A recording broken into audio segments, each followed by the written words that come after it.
মানুষের আর পশুর মধ্যে একটা ডিফারেন্স আছে। অ্যানিমালসরা চায় basic requirement, food and shelter. ওর গায়ে বাই দ্য ওয়ে একটা কি বলবো, এটা কি পরা আছে? সোয়েটার পরা আছে। তো বেসিক রিকোয়ারমেন্ট।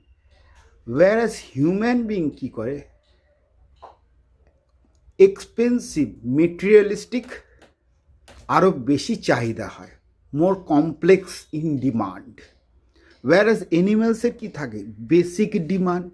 একটা পাখি একটা বাসা বাঁধাবে, সেখানে কিছু খাবার নেবে, স্যাটিসফাইড। তো এর ফলে কি হয়ে যায় মানুষের ক্ষেত্রে, as the demand is more complex, so greed factor কাদের মধ্যে বেশি কাজ করে?